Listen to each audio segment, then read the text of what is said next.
मामला है। लक्ष्मण बाग संस्थान एक आध्यात्मिक तपोभूमि है।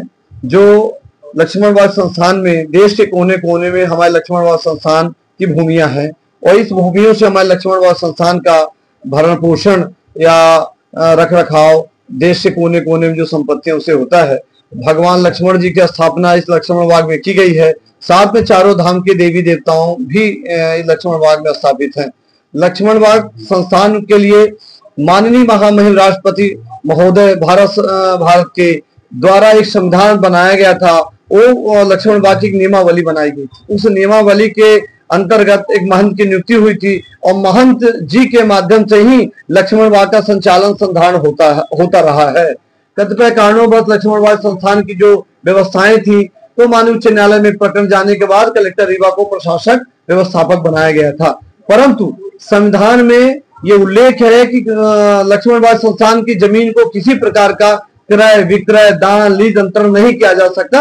ये संविधान में प्रावधान है। साथ में जो हमारे लक्ष्मण बाग का संविधान बना है वो राष्ट्रपति के द्वारा अनुमोदित है और इसमें किसी प्रकार का हस्तक्षेप नहीं हो सकता है। उसमें महंत की नियुक्ति होगी। महंत की नियुक्ति के प्रावधान भी वर्णित है। संविधान में चल अचल संपत्ति के संबंध में प्रावधान वर्णित है। तो लक्ष्मण बाग संस्थान में हमें चाहते हैं कि जिस प्रकार अयोध्या विकसित किया गया है, अयोध्या को एक पावन आध्यात्मिक नगरी के रूप में विकसित किया गया है, उसी प्रकार रीवा में भी रीवा उपकाशी के नाम से जाना जाता है। तो लक्ष्मण बाग संस्थान को अयोध्या की तर्ज में विकसित किया जाना चाहिए। यह हमने कई बार अनुरोध किया है। पर लक्ष्मण बाग संस्थान की भूमि को क्षेत्रीय कार्यालय संस्कृत संस्थान के लिए आवंटित की गई है। ये मौखिक आदेश में हुआ है, परंतु आज दिनांक तक लिखित आदेश शासन का जारी नहीं हुआ है।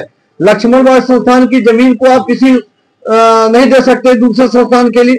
यदि आप दे रहे हैं, कैबिनेट दे रही है, सरकार दे रही है, तो उसके बदले में उसके एवज में आपको दूसरी जमीन देनी होगी। तो जब तक वो दूसरी जमीन आप नहीं दे देंगे, उसके औसतन की जमीन, उसके बाजार मूल्य की जमीन नहीं दे देंगे, तब तक जमीन आपके नाम नहीं होगी।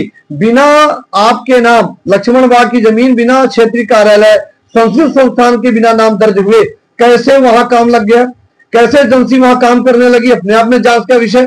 तो इस संबंध में हमने आयुक्त महोदय को इस आशय का एक आवेदन पत्र दिया है कि लक्ष्मण बाग संस्थान को लक्ष्मण बाग के संस्थान की भूमि के और लक्ष्मण बाग के जो संविधान है उसका अध्ययन किया जाना चाहिए और बिना लक्ष्मण बाग की जमीन को बिना क्षेत्रीय कार्यालय के अनुमति के, क्षेत्रीय कार्यालय के रिकॉर्ड में दर्ज होने के बाद लक्ष्मण बाग के बिना अनुमति के किसी प्रकार का निर्माण कार्य नहीं किया जाना चाहिए।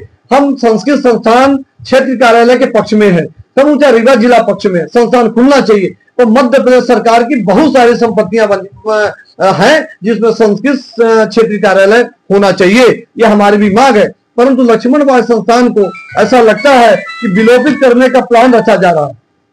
इसलिए लक्ष्मण बाग संस्थान में गौशाला प्रारंभ कर दी गई, लक्ष्मण बाग संस्थान में क्षेत्रीय कार्यालय कर दिया गया। हमारे देश, समूचे देश के चारों धाम के देवी देवता यहाँ लक्ष्मण बाग में है और यदि आपको अयोध्या की तर्ज में लक्ष्मण बाग को डेवलप करना है, विकसित करना है और इसको एक आध्यात्मिक नगरी के रूप में विकसित करना है, तो हम ये चाहते हैं कि लक्ष्मण बाग संस्थान के पास पर्याप्त जमीन होनी चाहिए, नक्षत्र नवग्रह वास्तु वाटिकाएं होनी चाहिए। इसके लिए लक्ष्मण बाग की जमीन जो शेष बची है उसको नष्ट नहीं किया जाना चाहिए और लक्ष्मण बाग संस्थान के लिए एक बड़ा विशाल हृदय होना चाहिए और उस विशाल हृदय के माध्यम से आप लक्ष्मण बाग संस्थान को विकसित करिए, आध्यात्मिक तपोभूमि बनाइए। रामानुज संप्रदाय की स्थापना, राम के अनुज रामानुज यानी लक्ष्मण जी की स्थापना यहाँ लक्ष्मण बाग में हुई है। अनाम संत महात्माओं ने भगवान श्री राम के अनुज लक्ष्मण जी की स्थापना लक्ष्मण बाग में इसलिए की थी और हमारे महाराजा युवराज जी ने स्थापना की थी कि हमारे लोग जो चारों धाम देवी देवता नहीं जा सकते हैं दर्शन करने के लिए, वो लक्ष्मण बाग में दर्शन करेंगे। यहां तक कि बद्रीनाथ में, वैष्णो देवी में या देश के कोने कोने में, कलकत्ता में, प्रयागराज में हमारे मठ मंदिर है, यानी लक्ष्मण बाग के मठ मंदिर है, ताकि लोग जाएं, वो धर्मशालाओं में रहें, वहां हमारे मंदिर है, मठ मंदिर है और वहां रहें, अपना भजन कीर्तन करें। जो जिसको जहां जाना हो, ऐसी योजनाएं हमारी बनाई गई थी। परंतु हमने आयुक्त महोदय को इस आशय का एक आवेदन पत्र दिया है।